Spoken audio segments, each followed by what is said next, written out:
email as part of it was in the email as part of the meeting agenda, but give it a second to overlook, and then whenever anyone is ready, I'd love to take a motion to approve them, followed by a second. I'd move to approve. So moved. Do I have a second? I'll second. Seconded by Greg. Thank you all so much. And then do we have any public comment, Kelly? We do not. Awesome. And then let's just get into it, y'all. We're going to pass the mic over to Carrie, and Carrie graciously provided us some broad scope bullet points over some talking points that we might get into, but I'm sure they're all going to kind of intermingle with each other. But Carrie, take it away in no particular order on how you want to update us here today. And just know that we're here to support you. Great, thanks. I appreciate that. I couldn't see everybody, so I'm just looking to see who else here so far. Okay, great. Carrie, hold on. Point of order. Sierra reminded me, do we need a vote on the minutes, or do we just need a motion and a second? Or do we need a full vote, commission vote? Oh yeah, sorry, I didn't catch that as I was preparing. You should take a vote and have that recorded. All right, y'all. All in favor, say yes. Give me a thumbs up. All opposed? Yes. Any abstentions? Kelly, if you need any clarification, feel free to mention it in the chat. But thank you for that reminder, Sierra. Back to you, Carrie. Thank you. Okay. So let me double check again. I tested this before we got started, but let me double check again. Is what you're seeing not yourselves or my whole laptop or desktop, but just the like my tabs in the presentation?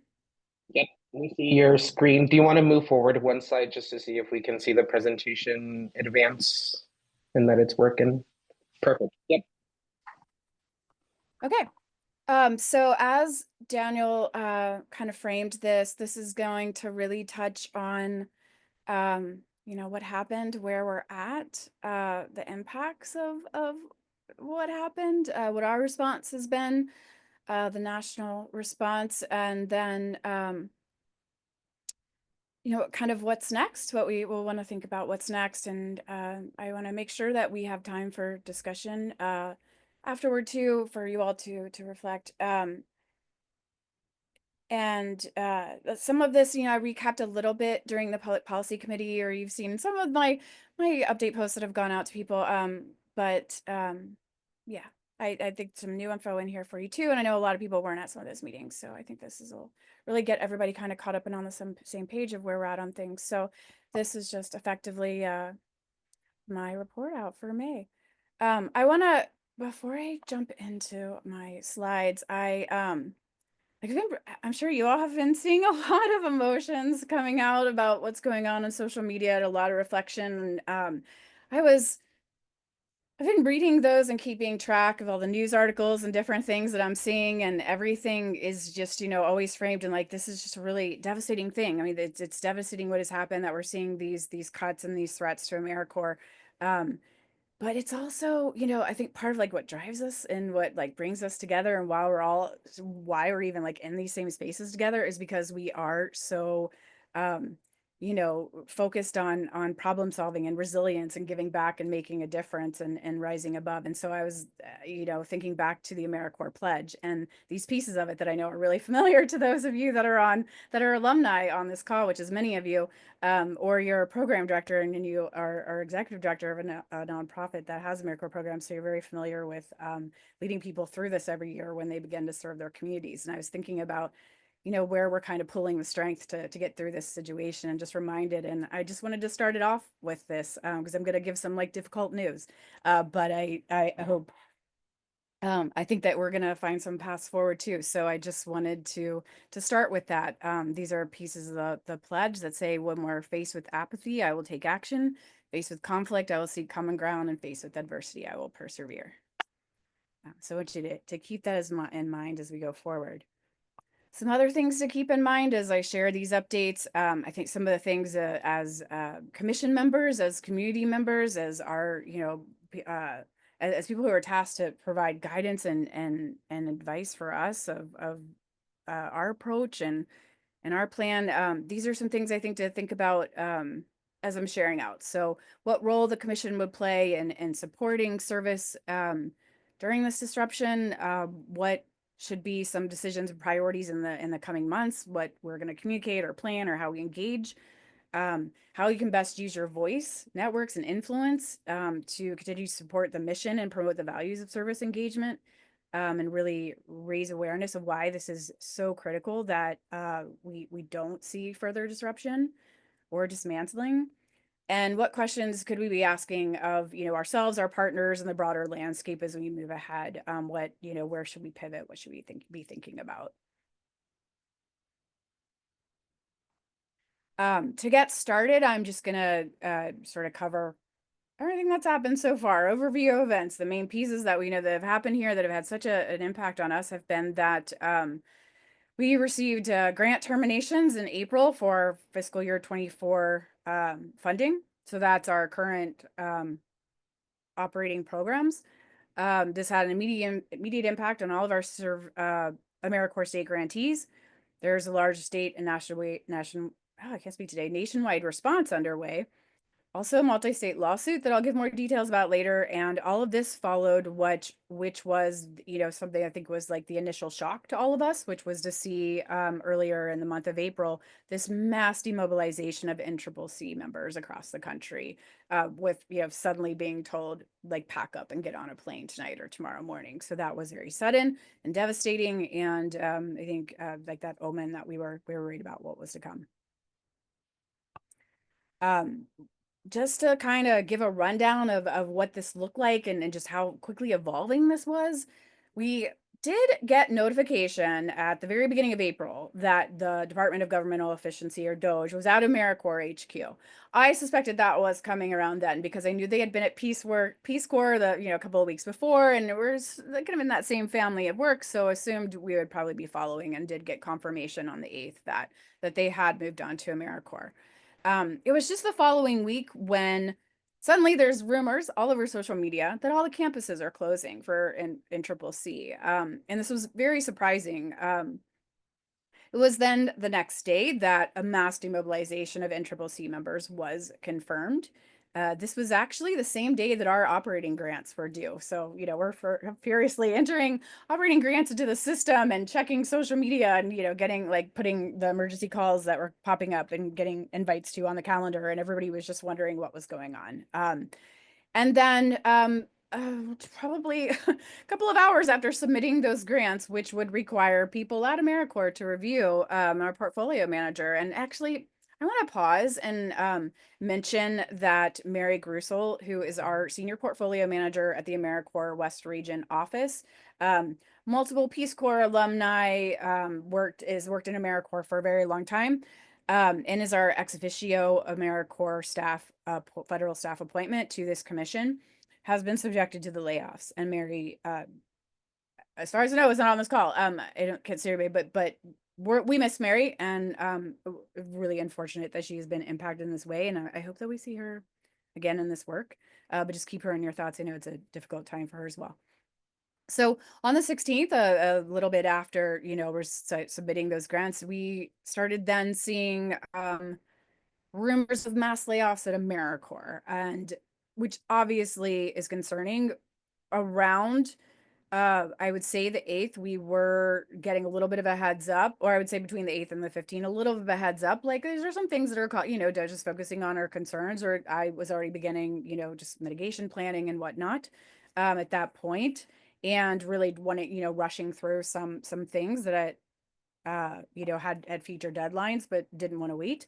And then sure enough, within the week, we received notice of those potential layoffs.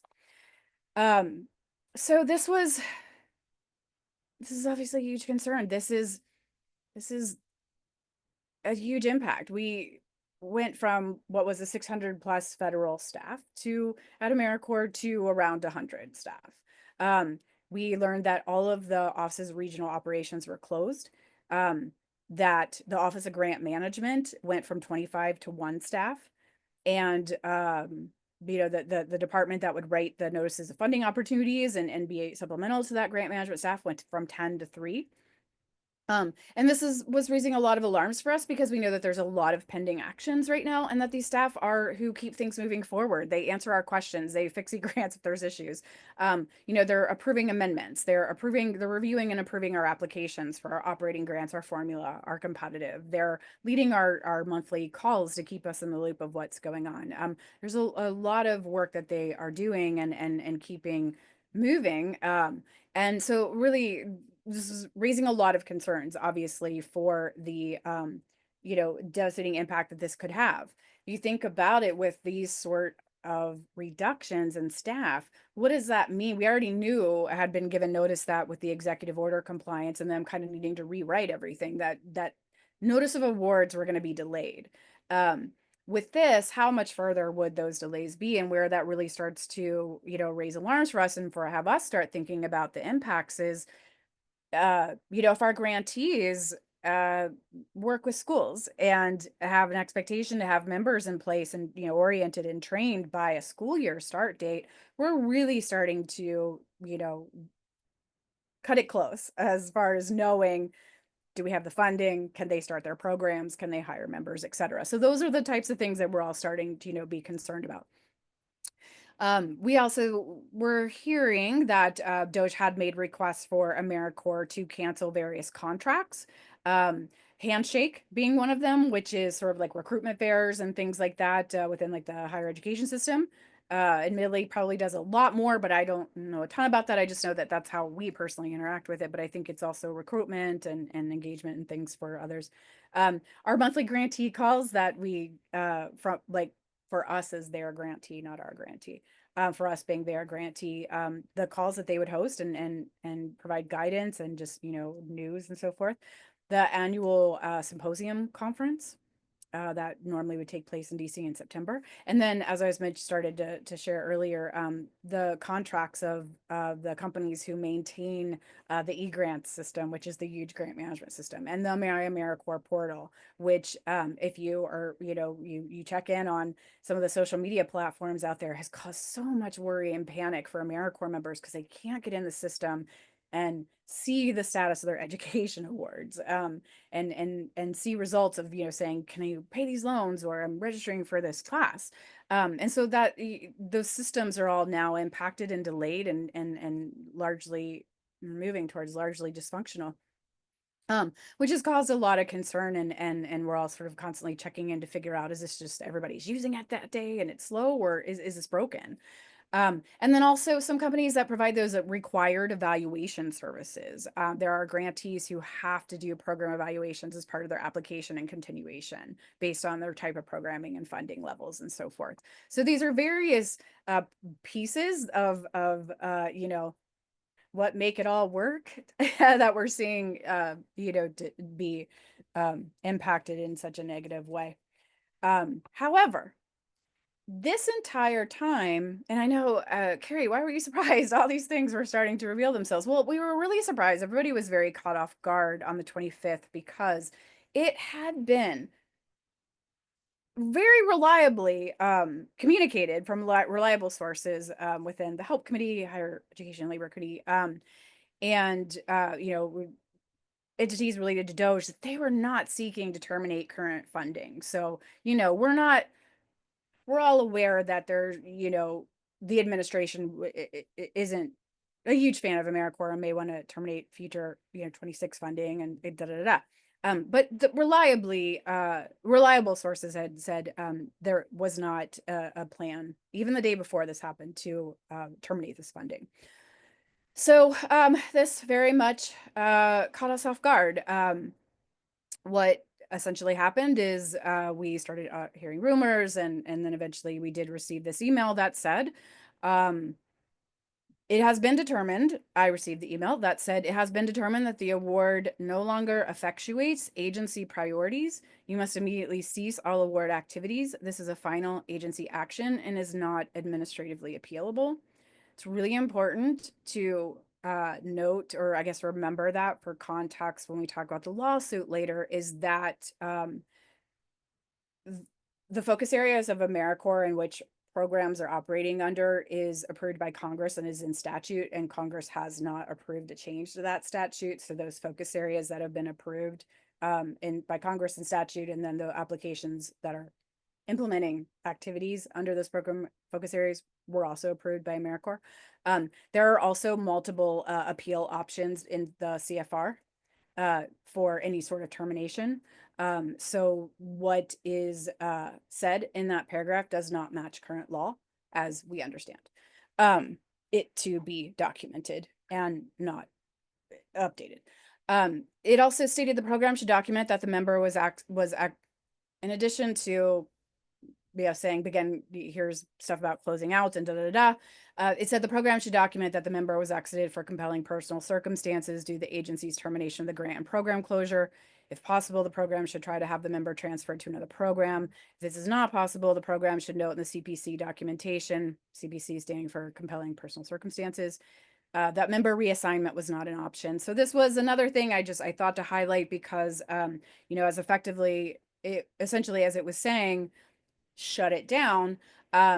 Obviously then what is going to happen with members? Why would we obviously would not want to see harm to them if they're exited with cause, essentially they cannot serve again. Members can serve up to 4 terms and earn what is equivalent to 2 education awards. So I thought that it was important to highlight this because I fear there'd be a question about that, about what about their status. And in this case, they were informing us that they would expect members to not be held responsible for their exit so that they would be able to serve again if that was an option.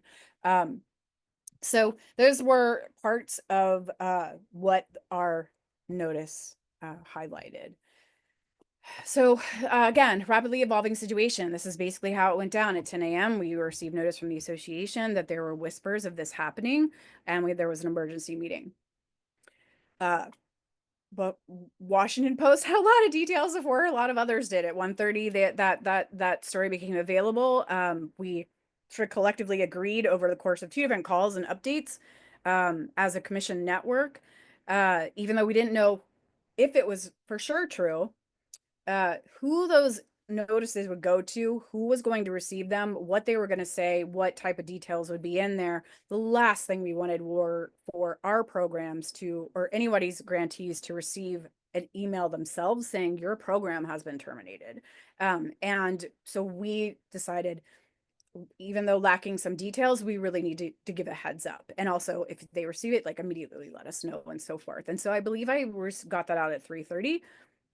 I will mention that because the offices of regional operations, the OROs, have been closed and laid off, that I have been keeping running discussion threads and notices to other branches of programs in the state, because those communication channels with AmeriCorps have been shut down, and that's who their information directly comes from, because they're not a state or program. They're not a state commission. They're not part of the Ask Network. So we are all collectively trying to make sure to keep them in the loop. So I gave them a heads up as well. So that's Vista Seniors National Directs. About 20 minutes after sending that email, I received the notice of termination of the AmeriCorps award from AmeriCorps. Immediately engaged my supervisor, the agency leadership, Ben Cannon, contacted the governor's office, and I immediately also notified the Department of Justice. I guess a sidebar to that is that there was a lawsuit that was already pending because of the impact of the multiple AmeriCorps staff being put on admin leave, and then the reductions in force that were put in place. So there was already lawsuits being developed around, the diminished capacity of AmeriCorps. So there was already, discussions happening as far as legal review and so forth. So when this happened, it, reached out again and continued the engagement with the Department of Justice. So there was multiple people that then we all went into action. And despite having received this at such a late notice, and for many commissions probably past their working hours, actually, we decided that we needed to get something out right away and make a decision right away, because this was a Friday night. And there's a lot of young adults across the country who are going to go into a panic, and a lot of organizations and partners that are going to go to panic and not know anything. And even if we don't know a lot, let's try to get out what we do know and provide some communication. So we did, under directive of the governor and with a language approved through the governor's office of communications, send a notice to our grantees to let them know that we had received this notice of termination. We are advising not to take any actions, alter program activities, or exit members until a legal review has been established or the lawfulness has been established. In follow-up, we have also shared with them that we can't promise allowability of costs beyond the closeout activities that AmeriCorps and the notice of termination advised on. So it would be up to their program's own risk analysis to determine whether to continue. But as of this time, we are not making any requests to alter activities, and we are engaging in the review, the legal review of this. And essentially, we let people know that more guidance would be forthcoming. Carrie, can we take a pause here and then to give you just a little bit of a break and a water break? But I think what we can divide this update on is what has happened, like what was our response and what are we doing, and then what is it that we want to do moving forward. But up until this point, do any folks have any questions towards Carrie or comments that they would like to add? Because the update thus far is A, B, C happened, and this is where we're at now. So before we move forward with this is where we're currently at, does anyone have any questions for Carrie? I know that one that popped into my head, but I think that you just answered it, was if our AmeriCorps members getting paid at the moment, or is that put on pause? Because it's one thing to say, hey, we are recommending for you to continue your program operations while we figure things out, but did they get any noticing like this is your last paycheck, or did they receive that last paycheck, or are they still getting paid? I think that's my priority, just because I used to be in those shoes and I was living paycheck to paycheck, barely. But that's one question I have for you. Yeah, I'm happy to address that. And I also just want to give a big shout out to everybody at Ask and the staff at OregonServes, especially Madeline and Mackenzie, who have been just working so hard to navigate this and issue additional guidance, because these are the questions that we also receive from our programs. It's very confusing to sort out what is allowed. You have what the statute says is allowed, you have what you received in an email. There are termination closeouts, there are regular closeouts. What does that look like? There's a lot of allowances and for certain situations around, how long you can pay a member without accruing hours, and then how long you have until you exit them. But it all is based on following the law and the statute. And so this is, a little bit of, we're not sure, but this is what the statute said, and we're advising them that they should have a period of time, we believe, to still have members on a payroll, not end their health insurance and things like that until essentially a certain amount, we think they're around 2 weeks or so, while they're beginning and initiating closeout, and while they are navigating and pursuing options for potentially transferring members. If you exit a member, you can't transfer them. And so there is some understanding. Our understanding is that there would be a period of time that you would be allowed to keep them in service, because you would need to follow some steps to move through a potential transfer. And so those are the things that that's what makes it difficult, is figuring out, is what we believe actually, true. And that's why we're letting people know, proceed with risk and caution, and really to work this through, because it is a challenge to determine what the allowability is. So it's very hard for me to answer your question, because not everybody is still paying them, but there's a period of time we believe that they can, but they are nearing probably the end of that. individually, each program has had to make a choice whether or not to continue operations or continue members with pay, not earning hours, or to continue activities. I don't want to call them out because I don't know how public that information is and if they've shared that with their programs or whatnot. But I will let you know that of our 9 programs, 5 have determined that they need to discontinue the program currently. And I'm not sure how public that info is, so I won't share their names. But No, I totally respect that, and I know that we'll respond with support regardless of what tough decisions programs had to make. But thank you for that update. I know it's not a simple answer. Sierra, I see your hand up. Question or comment? federal statute is a tangled web a lot of times, but when you have sort of like these different things going on, it's I think I just again I really appreciate Ask's guidance and all of the work that Madeline McKenzie have been doing to research all of this and follow up and try to rewrite guidance documents and so forth, but also not having a lot of information. And I will just share that we do have some restrictions due to the lawsuit to talk about certain things. Carrie, this might be a similar answer, but do we have any word on the status of the education award for these members? Okay.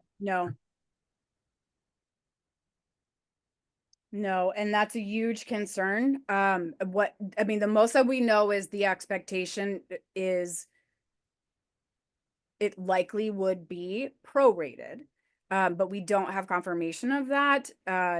But based on NCCC members that were demobilized getting, being allowed to have a 30-day exit and being told that theirs would be prorated, and based on Vista members receiving instructions just earlier this week, actually, that theirs would be prorated, we would assume then that this would be the case for others.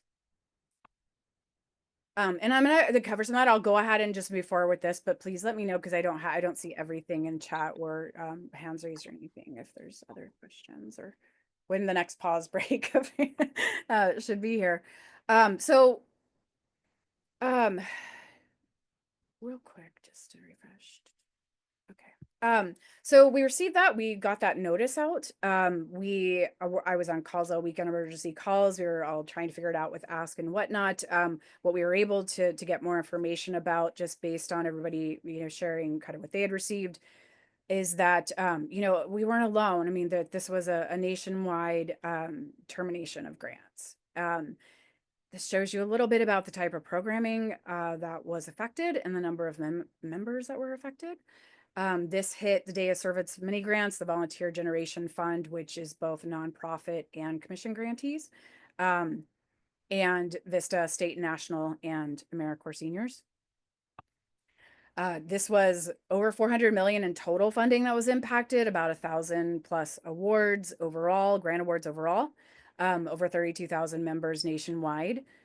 On that chart I was showing you could see that the most funding that was cut was within the AmeriCorps State and National pocket of money. So about 80% of it came from there. But within that, 97% of it was the termination of state commission AmeriCorps grants.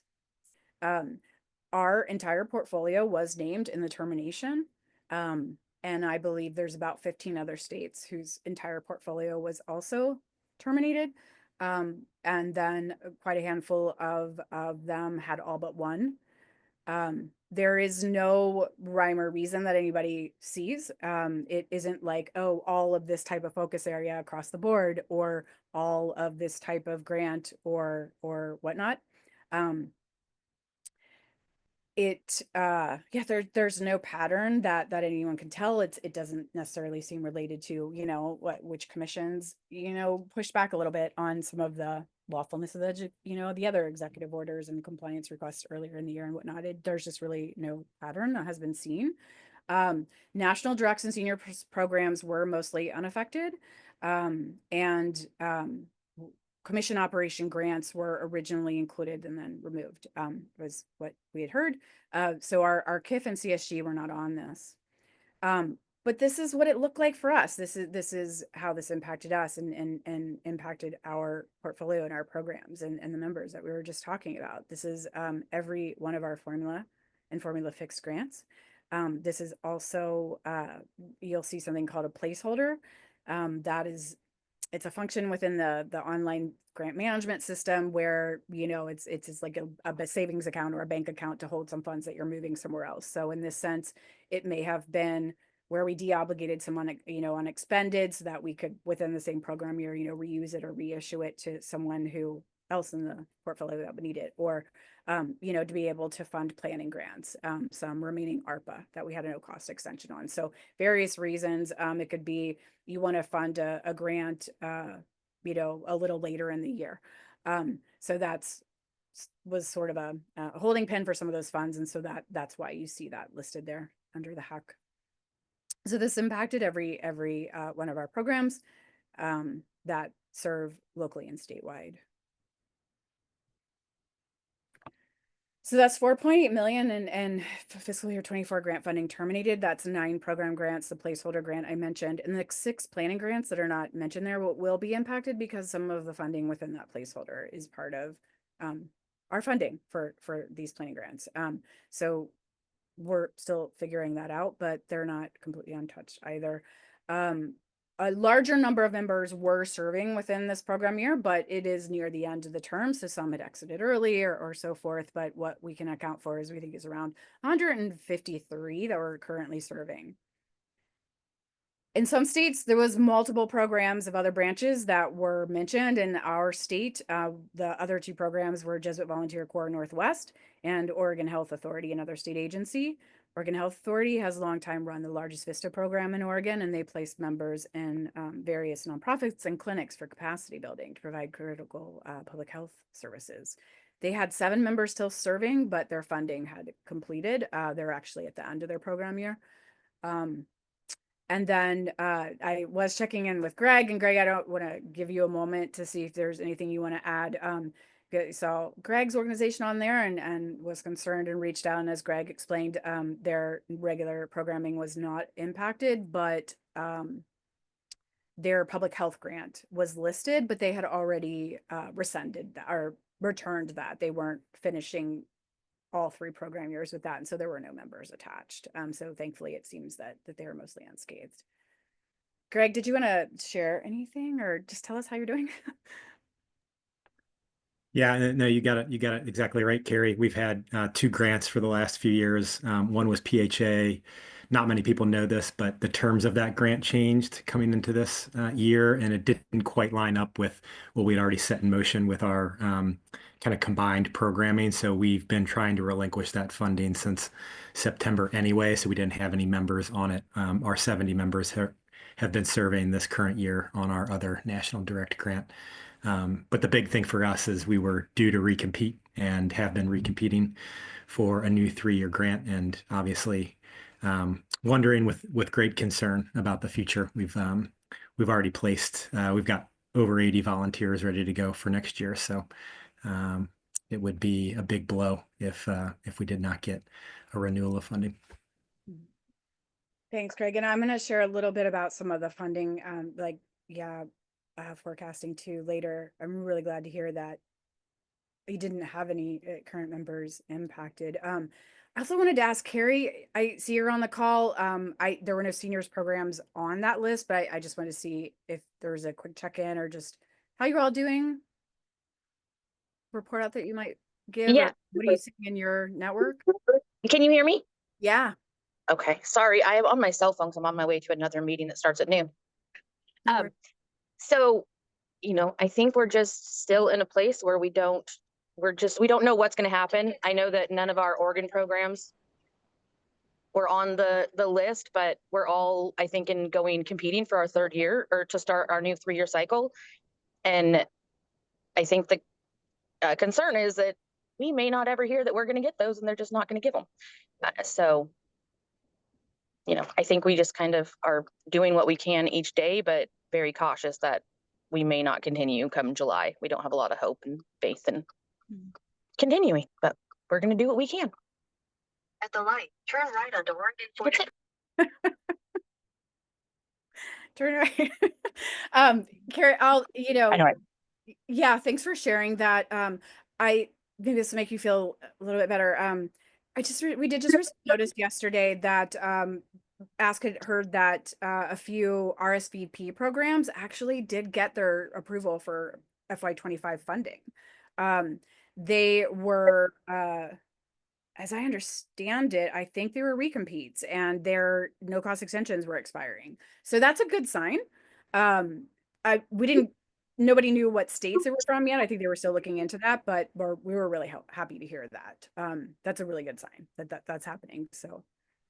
Yeah, and we had a few in Oregon that were recompeting for theirs, and it was supposed to have started April 1, and they did not hear until I think they all heard, I believe, that they got the funding for that program, but all of the foster grandparent and senior companion programs have not heard anything because our funding is due to start July 1. So we're all the ones that are kind of also waiting. Could you keep me informed? Just shoot me, an email or text or something when you do hear, just so I can kind of have an idea of how things are progressing. Yeah, definitely. And, it's hard to know anything when we don't get any communication from AmeriCorps. I mean, we don't have our check-ins with our, program officers anymore or anything. So we hear nothing. I mean, your communication has probably been what we have heard the most from, which is very helpful for us. But it's sad that that's the only communication that we're getting. Absolutely. I'm really glad that that's helpful. I would just let anyone know like that's on here or listening or any other on here. If there's more that I can find out for you, just let me know. I mean, Ask is able to do a lot of follow up too. So we're all just kind of trying to keep you on the loop because we know that communication channel ended. I think I just sent out, I only had talked to Eric about OHA about this yesterday, but I do have an update email to send out to that group.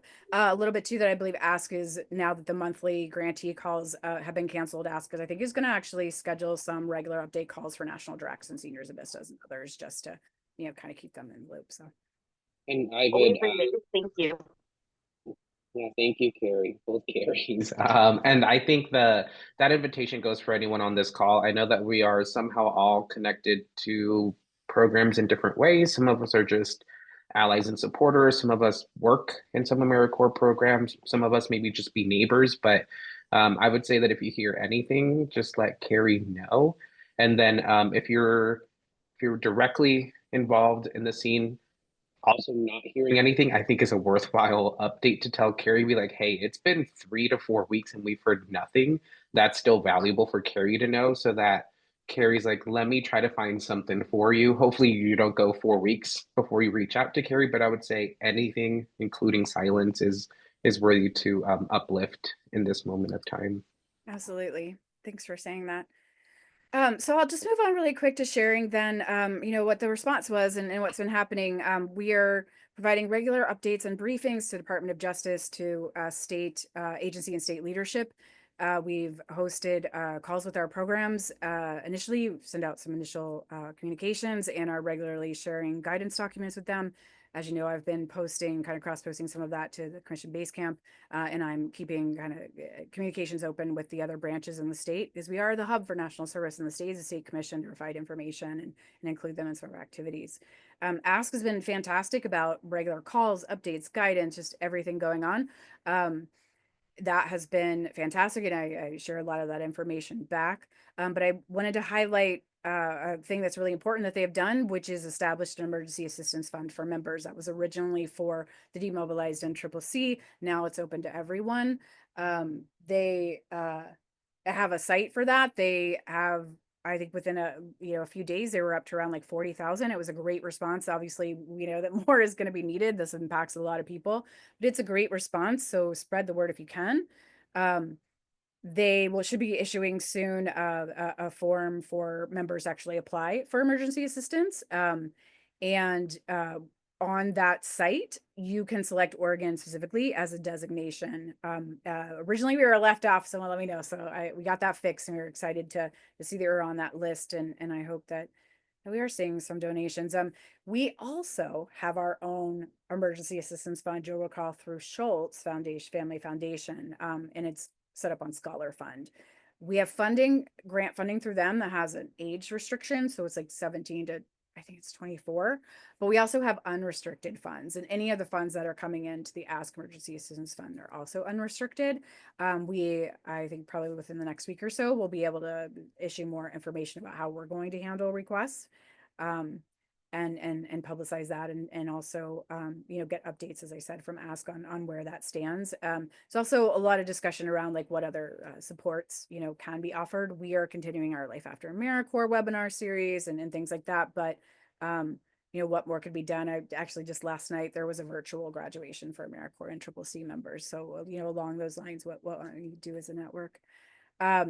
Just really focusing on guidance, because it is just, as you know, really unsettling to have this happening and not know what to do next or not know what the options are. And so again, the staff have been amazing and just you know, providing what they can, documents and resources and information on how to handle these various elements of grant management.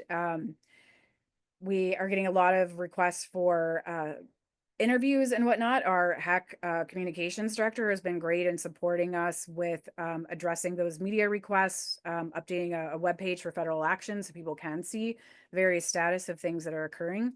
And in instances where, or, you know, it's not a place where maybe we can speak to that topic ourselves due to some of our restrictions, whether it's a lawsuit as a state, you know, employee or whatnot. We're letting them know to ask is also another resource to talk to around the national impact, and they do have more freedom for some of and time and capacity for navigating some of the media requests. And so that has been really great. They've been putting out also like toolkits for media and so forth. So just all hands on deck in that area as well. And again, you know, this is a wide impact. It's not just our current grants, and we'll talk more about next ones, but we've got private grants that rely on, you know, private funds that we are so excited to receive from various private funders that rely on the national service infrastructure, that are there to help us build on that, to elevate it and advance it and leverage those federal funds. And those initiatives are obviously,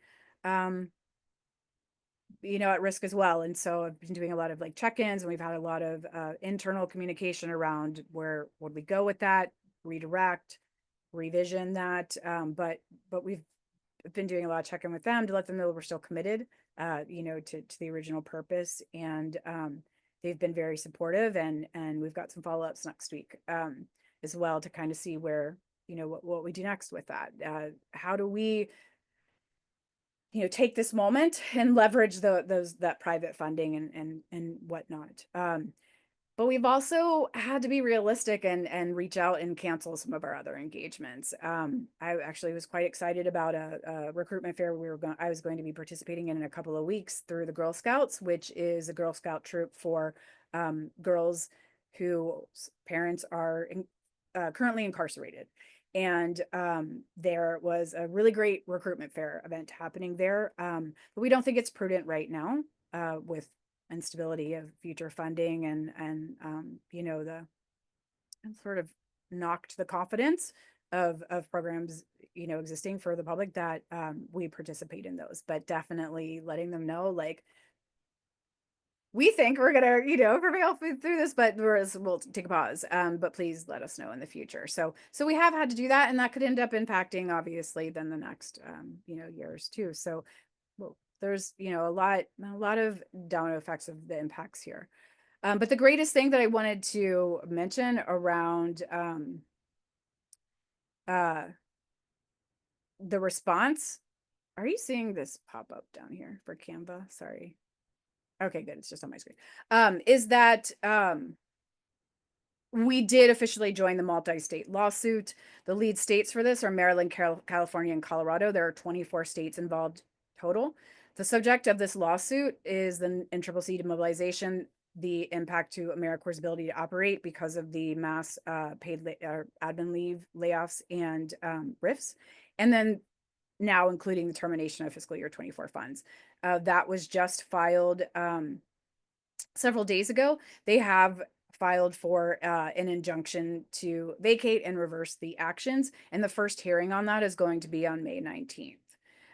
In addition to that, there are other lawsuits that have now been filed naming AmeriCorps and the federal administration as a defendant, and that is collection of federal employee unions, collection of various nonprofits and public entities that are normally grantees whose funding was terminated.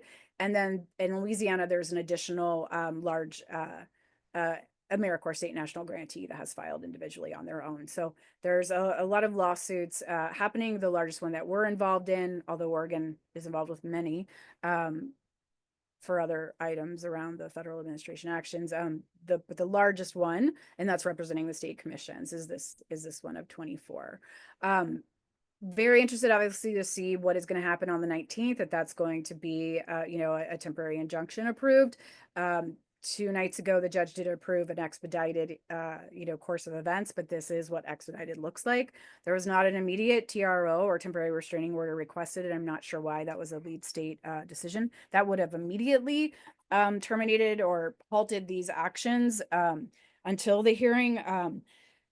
I don't know what the strategy was there to be able to share, but very interested to hear what happens on the 19th, obviously, and we'll keep you posted. And so I just kind of wanted to get close to providing this update here, is just kind of talk about what's next, what's at risk. I've shared that right now what we're focused on is, crisis management, is the communication, is the, the strategy, supporting what was needed from us to be able to be represented within, that state lawsuit, and being supportive of our programs, of our partners, and, the members. There's also a lot of questions about what's next. We know that this is a time where we're normally grant making for the programs that would start in July and August.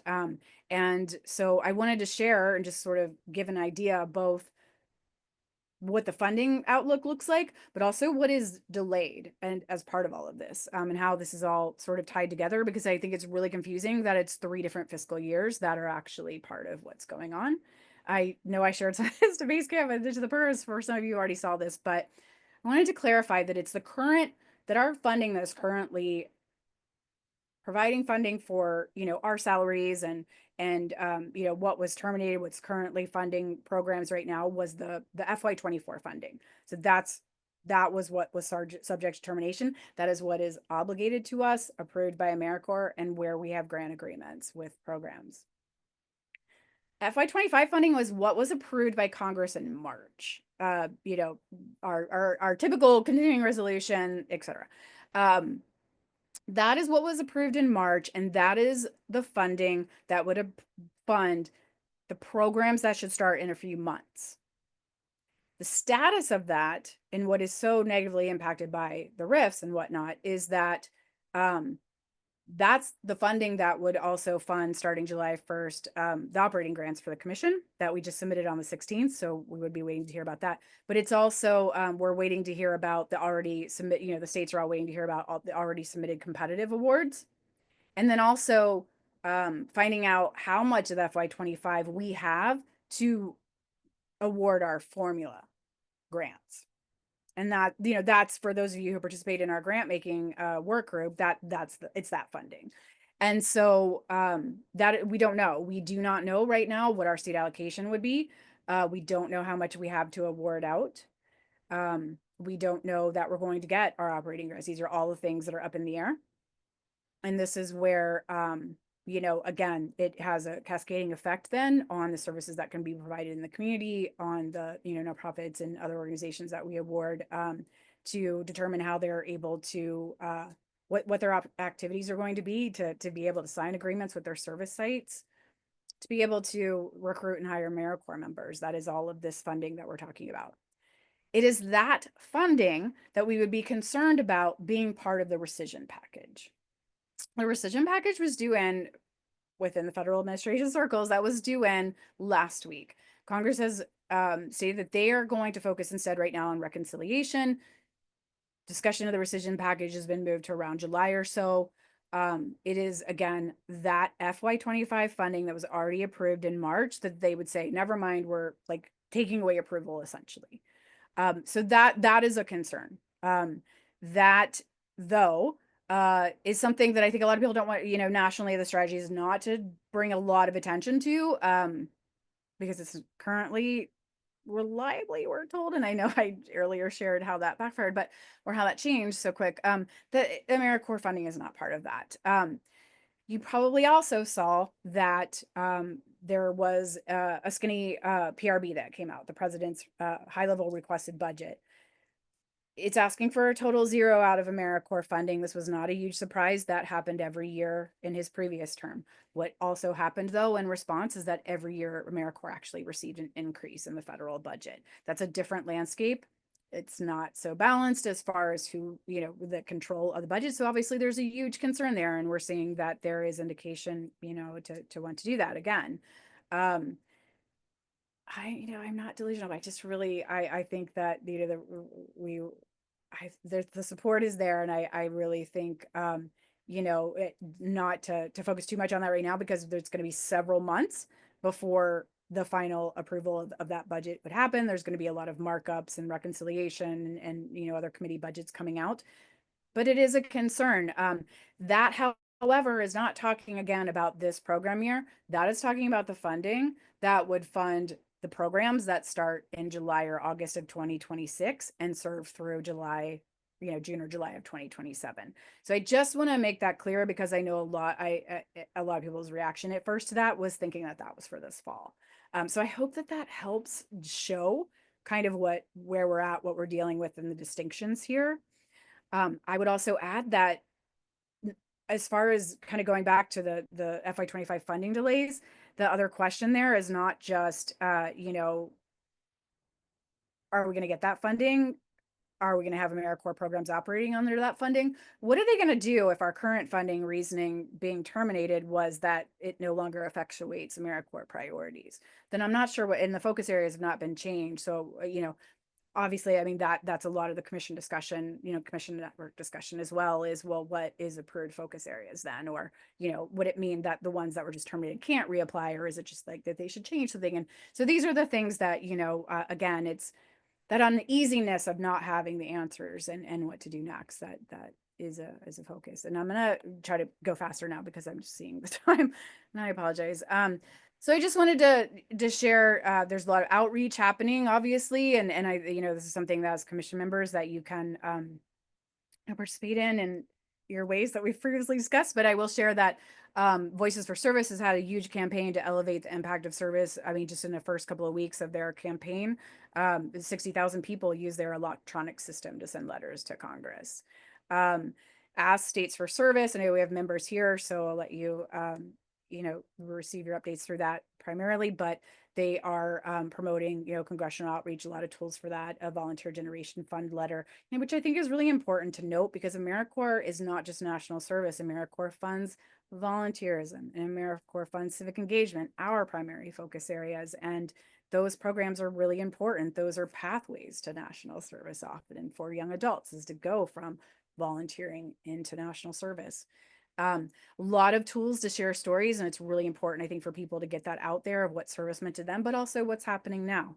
And just really, elevating that awareness and impact, and again, focusing on the FY26. I think for us, for strategy, things to think about really kind of lands in these areas. Funding, what would we do if we lost funding? How is there a way for us to mitigate that? Are there opportunities to request state funding? These are some of the things I don't have answers to right now, but sort of where, I'm also kind of really diving into.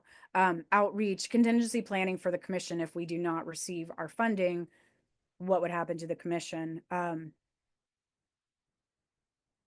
There obviously that, we've asked for a no cost extension on our current grants because we have funding that in projects we still need to complete, and that is an allowable action. I will highlight that we as well are not receiving responses from AmeriCorps. They did, when they canceled the monthly grantee meeting, say that what they're canceling these things because they are focused on FY25 grant making and getting through all these amendments that are stalled and applications that are being reviewed and so forth. But we really need that funding to be extended. We are at risk without receiving this funding, but we are also in state and federal statute. So what does that look like? Compliance, which I'm going to talk about very briefly, and then just support, where we have these kind of initial crisis response to make sure, how can we see that members remain in service as long as possible and supported as long as possible. What's next? We want to get these emergency assistance funds available, but what other types of support? I know that the program staff, OregonServes, are also working on bringing some like job support, workforce support, resources to the next program director meeting to talk about, if they do have to initiate layoffs with staff and things like that, what are the resources for them? But also, what would we continue to maybe do for members as well? And then I want to highlight this, and then I'm going to let you go. I have compliance on here because I am very concerned that as these things develop and as funding gets maybe skinnier, if it remains, that some actions we need to take could be held against us. There is our state service plan that needs to be revised, the new one, and the follow-up to the civic health index is still out there. That's not a compliance issue, but the state service plan that is a required entity. That was something we had kind of been working up to, had planned to get that RFP out for that recently, and it's kind of keeps getting bumped because of such a need to respond to these federal actions. I don't want to see that held against us. So I do have some thoughts around where we might want to. It's not ideal because we really want to honor and get, broad engagement on these things. I think it's something to consider, and I'm just sharing this for digesting and maybe in thinking about of doing some mitigate some short-term short-term contract, short-term extension, bring that up to date and have that set. So that's not something held against us. So this is just sort of an idea for a timeline for that. And taking advantage of the funding we have, but smaller, so that we are, we do have that funding for staffing and other operations if we need it. And I think obviously we probably have some partners out there in the community who maybe recently did have their service end or had their job end, who probably would be great resources to assist with some of this work as well. So I want to kind of have you think about that as well for our protection, to ensure that we don't have some issues in the future. So that's I think brings us up to date. That's a lot of information. A lot has happened. I believe we got a lot of details even, I do. But I think that really brings you up to date to where we currently are. So thanks for your time. And thanks for being here. It's been rough, but I haven't felt alone. I've really appreciated all your support. We've all appreciated your support and checking in. And yeah. Well, thank you, Carrie, for that I'm gonna stop sharing. update. Okay. Yeah. Or do you want me to go back to any framing questions or anything else while you're talking? I think maybe we can reshare if those type of questions come up, but just thank you for taking the time to really dive deep. I know that it is a lot of information, but I think it's all very important information to kind of get the whole context of where we are at. I know that I learned a couple of things, even though I have been pretty in tune and roped into a lot of email communication, but I want to offer the opportunity for folks again to ask any questions about the part 2 that Carrie mentioned, or add any comments, and then hopefully open that conversation more into what Carrie mentioned, which was discussing our priorities for commission engagement and strategic action. What is it that we want to do? There's a lot of things. There's many things, I won't say a lot. There's many things that we can do as commission members that Carrie can't do as a staff member. And maybe that's where we can fill in that role. Typically has to do with advocacy and being very public. And I know that, Carrie, that you are managing multiple levels of expectations, both from the AmeriCorps, just sphere and the agency and the directives that you've gotten, but also here internally as a state, we have a response that's guided by HEC that comes from the governor. And so just appreciate your flexibility and your skill to be able to balance all of the above. But does anyone have any questions or immediate comments to the entirety or the second part of Carrie's presentation? Sierra, go for it. First of all, Carrie, thank you. I imagine the last few weeks have been quite difficult and complicated and confusing. So major Thank you and appreciation to you and the team. I have two questions. One is sort of a follow-up to my Ed Award question earlier. I have a vague memory of this coming up during our executive committee meeting. Is there any information coming down the pipe about the Ed Award for alum? Like, is the money that's currently in that bank account at risk of being removed such that alum can no longer access it? And then my second question is that lawsuit hearing on May 19th public? And if so, can you send us the details for that? I don't know, but I definitely, yes, would also want to watch that. So I will find out about that, for sure. As far as the first question, I don't know. Obviously that's a huge concern, because we know that, it's very unpredictable situation. And so, yeah, we're hearing alumni, as I said, mention that they're having a lot of issues with really even seeing status, or their requests aren't going through and so forth. I really think that that's a function of the fact that, both, well, antiquated systems, lots of people trying to access at the same time, and not really having like IT around to help for that. Right. But not because it's been, it's shut down or it's inaccessible. I mean, the same thing is actually happening with e-grants.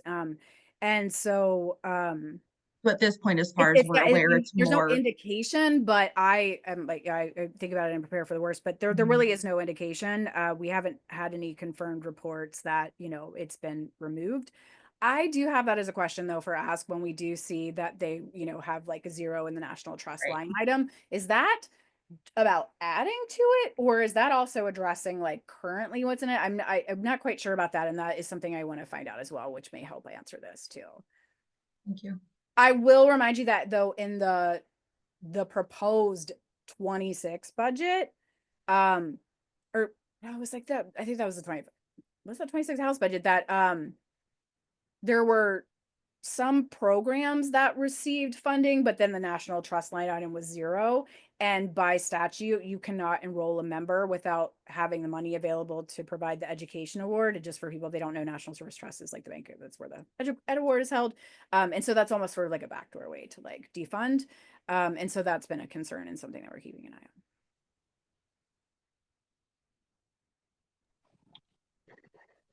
And I will find out about. Yeah, I want to see that too. I will find out about that. The hearing. I invite any folks that maybe haven't spoken up during today's meeting. Do you have anything to share?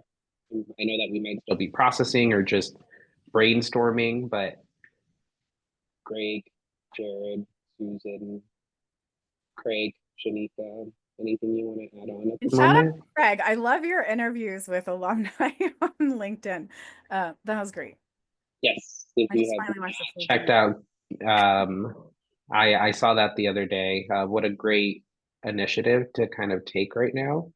It was a podcast interview with, I don't know if you've done it with more than one member, but it's really speaking to what is the impact of AmeriCorps and what is it that we are taking away from the community by these actions, right? But I see You're cutting Shanika out still. just a little bit, Daniel.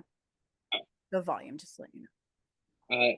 Okay, I'll fix that in a little bit, but it sounds like some people are still processing. But yeah, maybe a couple seconds to see if anyone wants to chime in with anything. Otherwise, let's talk about priorities for our engagement and a strategic action.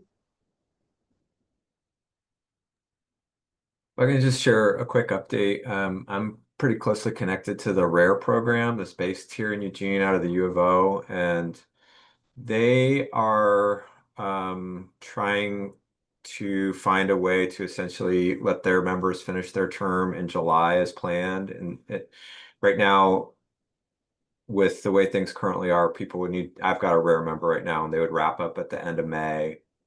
They've been in talks with some of the statewide funders that really care about rural environment, disaster preparedness, the stuff that RARE members work on.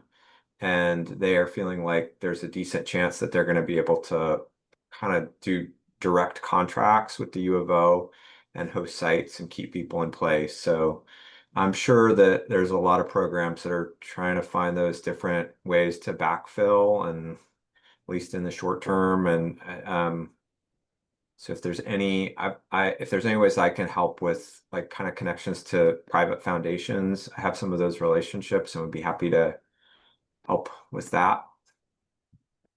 So Thank you, Jared. I know that Carrie's writing all of this down. I can see it. And I guess one of the questions I had was, how much do we have in our emergency fund? Because as I understand it, what the pressing need right now is our funding got cut early for folks that are trying to complete the year, right? And so that's what was number one, like priority, was that funding was taken away. And then we already have appropriations for what would be the next funding year, July forward. And at this current moment, it's still in place, but that who knows what will happen in a couple of months. But I'm wondering how many members actually start in July and how many members actually start maybe in the fall, just to be strategic and say, like, if things were to get wonky, how many members is that going to affect, or programs is that going to affect during the months of July, August? Those, because I know that there's summer programming for some AmeriCorps members, and then how many more would then actually start in the fall? Just to kind of plan ahead to say how much do we have in the emergency fund and how much would it stretch if we needed to use it. And then I know that something that we could perhaps do that I've seen other states do is write a commission letter with our stance on current action and kind of like some calls to action as to what we need. I've seen those letters being posted publicly, like on LinkedIn and other social medias, but I know that they can make their way towards elected officials who are representing us in Congress, whether it be the Senate or the House of Representatives, to just be champions for AmeriCorps if that does come to a discussion on Congress floor.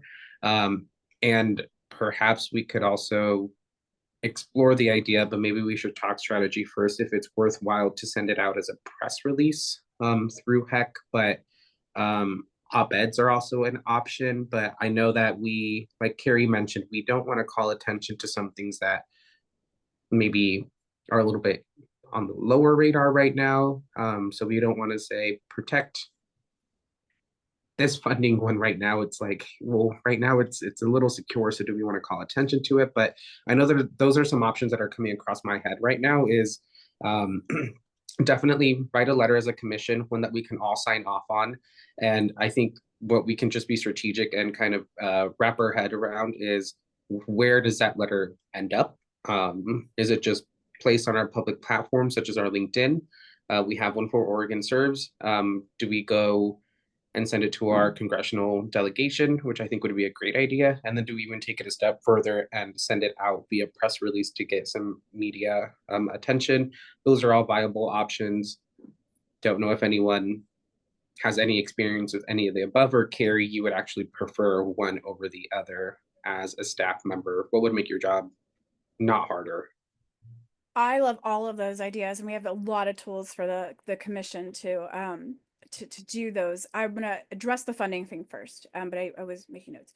I think you're talking about the Scholar Fund, the Emergency Assistance Fund, and so we have around, I think, but don't hold me to this because I think it was still being like reviewed, around 14,000. So it's not a huge amount. People can ask for up to $1,000 grants. That's 14 members. We have 153 who are, you know, potentially impacted depending on like the program response. So I think fundraising more money for member assistance is a worthwhile activity for commission members to consider, both in adding to that or promotion of asks, because they've kind of got like tools ready, like social media tools ready right now, graphics, etc., to promote that fund. And to promote that people can designate Oregon members as anyone. Scholar Fund does have a limitation that those are for our grants, which our grantees, and which is great because we know that there's a need there. But we know that there's also, I mean, I've gotten emails from parents who their children or their teens were serving, you know, in other states for NCCC, but now they've been sent home back here to Oregon, and they're looking for resources, and we want to help them too. The Ask Emergency Assistance Fund is for any branch. And so I think, you know, both of those are worthwhile to promote. So that is one action. I want to share that any communications that come out of the commission do need to be approved by multiple levels of people, and may not be approved, especially if there is multiple things occurring that that HEC would like to release a press release for, just to be honest. That does not mean that a commission member on their own time cannot write an op-ed, cannot post information to LinkedIn, cannot share stories, can't write, like I said, letters of support. I would advise to use the tools that are already out. I think that's kind of a easier channel.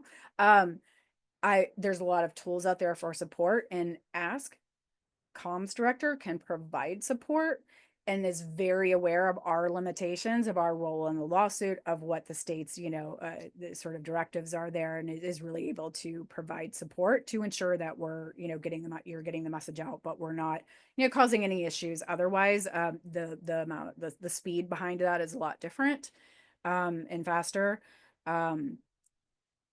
My personal LinkedIn on my personal time, personal equipment, you know, as I always say, actually has a lot of resources for this. I created a link page for some of those tools as well to develop those. And so I would encourage that the commission could look into things like, you know, commission members could look into things like that. The letter, though, as an official letter, we had talked about it at the Public Policy Committee meeting, and I kind of wanted to revisit it here again. Again, I do think that I think that's a great idea. It would need to have some internal approval, but I think because there is urgency behind this and a need to communicate that, I think that we can move that through. But I would, as I said, the other things I think can have even greater impact as well, and I think would be great to follow up on. When you talk about kind of also spreading the word with legislators, it's really, really, really important right now that Republican representatives you know, hear about it. And any of us on our own time may send a letter to, you know, a public official. As a commission member, you can do education visits, as we know, and send letters of information as education. And we have some of that info to provide you around, you know, what AmeriCorps does and how amazing they are. As far as an ask, anyone on their personal time, personal equipment can reach out and utilize any of the tools from Voices for Service or Ask that you can find to directly contact every person that you would like to contact with that information and enact that campaign as a private citizen. My disclosure is typically that I am doing this as a private citizen, but I am informed by my role, blah, blah, blah, blah, blah. And that's the same thing we sort of let you all know about. So those are all options and actions that you can take. And I would advise to engage with States for Service and ask for further kind of support in those as it reaches, you know, kind of a limit for where I can interact with that. But because I think your voice really counts. So I hope that Yeah. helps. And I think thank you for those reminders, Carrie. I think this is a moment where, I mean, the majority of us are in a room. So if you have any what if questions, this is a great time to ask those. Like, what if I attend a town hall? Because I know that Senator Merkley's actually coming to Deschutes County over here in Central Oregon. Like, what if I attend a town hall? Am I able to? But I think from what I understand, Carrie, I can say like, I am, as Daniel, am concerned about X, Y, and Z. I am informed by my role at the commission, but I'm not speaking on behalf of the commission or as a commission chair. Is that perfect? Perfect. But is there any other like what ifs questions right now? I know that we all interact differently, but there's town halls, there is op-eds. There's one tomorrow in Deschutes County. There's one tomorrow. There's Sisters High School. Yeah, I'll be there. Exactly. Oh, that's fantastic. But yeah, any other what ifs that we can ask Carrie directly right now? This isn't a what if, just a town halls and personalized outreach in the form of letters, emails, or phone calls are data driven to have more of an impact than some of the other things like social media contacts of your legislators or Sorry, other say it forms again. like Which that. one? It's going to town halls and asking questions. Oh, And personalized outreach rather than those like the Voice for National Service that sort of it like auto populates an email and those get sent out. The volume that they might get of those automated messages might say something, but a personalized message that says what you're coming from, why you're reaching out to that person, and asking I appreciate questions you at a saying town that. hall. I have done that in my personal time as well with my Yeah. specific personal email that I use for these things, where I've taken some of the campaign text, but Mhm. then wrote it in my own email as opposed to pushing the button. So I'm glad to hear that that was my instinct. Was right. Yes, and I learned that from the public policy outreach training with Ask or whatever the official Good. name Oh, of I'm it so is. glad to So hear that you did that. Yeah. yes. And then something that I learned as well is you just hit a little bit on it, Sierra, but volume also matters. And it's even more impactful if you're calling someone who represents you, like if you live within their district.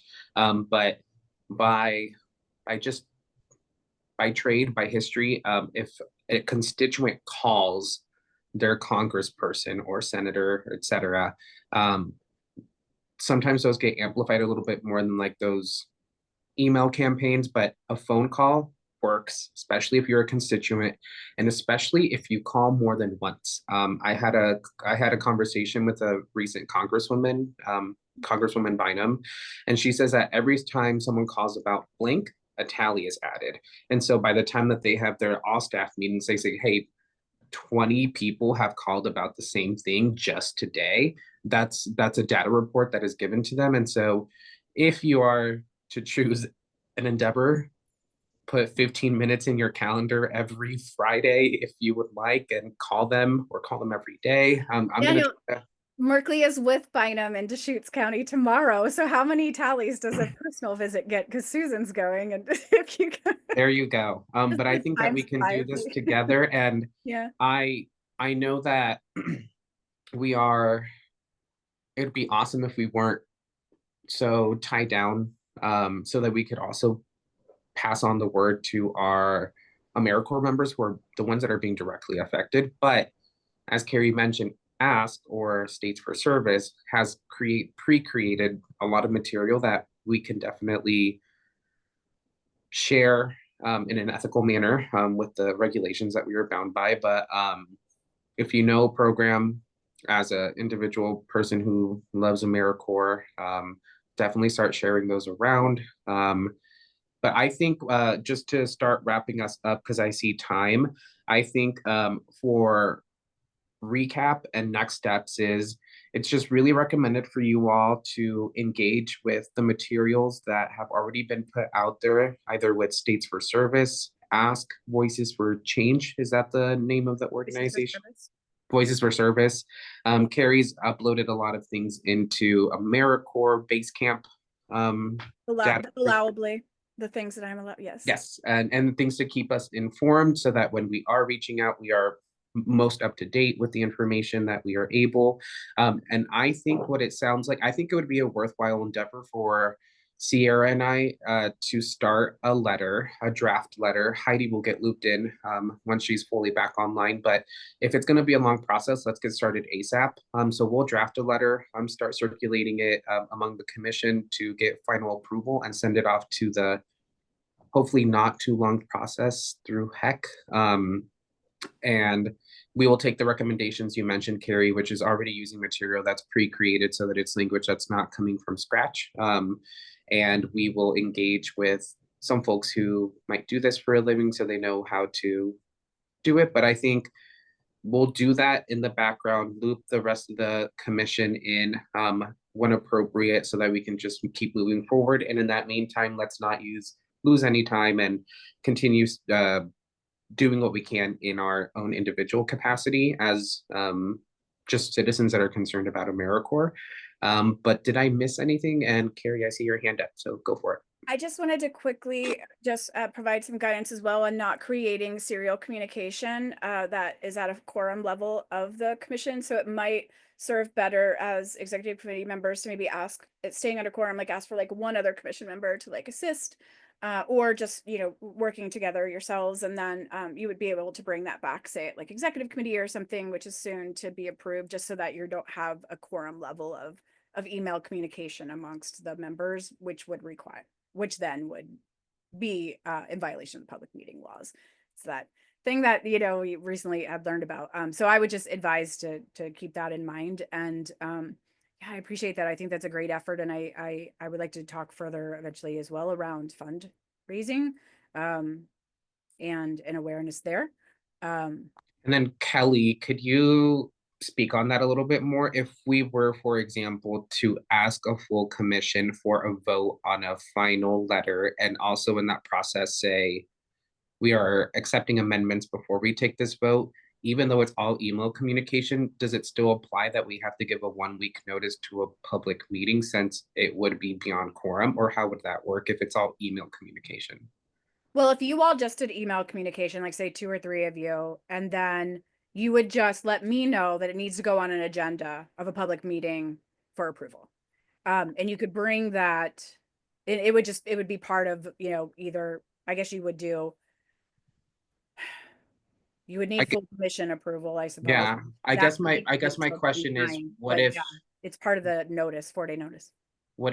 I guess my question is, what if we need a full commission vote before our next meeting that we're all together as a full commission? Are we allowed to pass things just via email communication, or does it have to be presented in a virtual meeting at minimum? Okay. Yes, I clarified that with the Ethics Commission office just a few months ago, because yeah, the email approval is not allowed, but we can schedule a special meeting. Yeah. You know, even if it's just, hey, 15-20 minutes of just, you know, over the lunch hour to get people on and here's the document and get on and vote, you know. And then as long as we meet quorum, we can pass that, Yes. right? Because like if we call a special meeting, but not everyone is able to make it, but at least we have quorum, we are able to take full commission action, correct? Yes. Okay. Yeah. So we Kelly, anything to add? Yeah, I was just going to add that you can also do an emergency meeting, and that's like 24 to 48 hours notice, and it, you know, and so you're able to kind of push it through more quickly in that way. There's some really specific criteria for an emergency meeting that I don't believe that would qualify. That it wouldn't qualify for. Yeah. Do it as a special meeting, but it essentially end up with the same outcome. Sure. Sounds good, y'all. Sierra and I will start drafting a letter by connecting with already existing resources, loop in Heidi, and then hopefully get something on the agenda for a next full commission meeting. And if not, call for a special meeting where we can take a full vote. In the meantime, I encourage you to keep taking individual action. And then Carrie, feel free to keep us updated through Basecamp or email as we just get updates from ground up on what programs are experiencing and any other updates via federal policy in action. But we are. May I give one more? Yes, I would say we have about a minute. So any last comments or any last words? Yeah, any last words?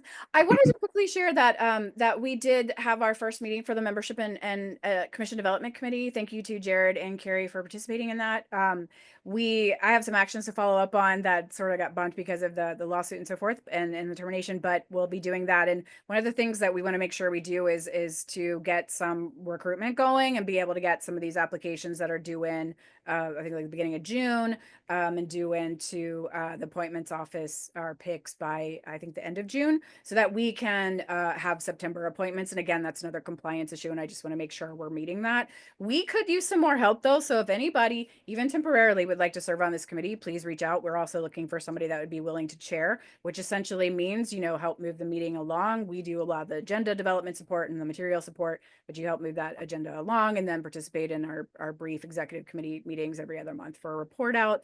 But it can be, low impact to your schedule as much as we need it to be, because we're really looking for assistance. So if anybody would like to participate in that work, please reach out to me. Thank you, Carrie. And then I think we are good, y'all, to adjourn at 12:30 this May 9th. Thank you all for joining, and we'll stay in communication and in community. But have a great weekend, y'all. Happy Mother's Day weekend. And hopefully you get a little bit of sunshine and fresh air. Connect soon. Thanks so much.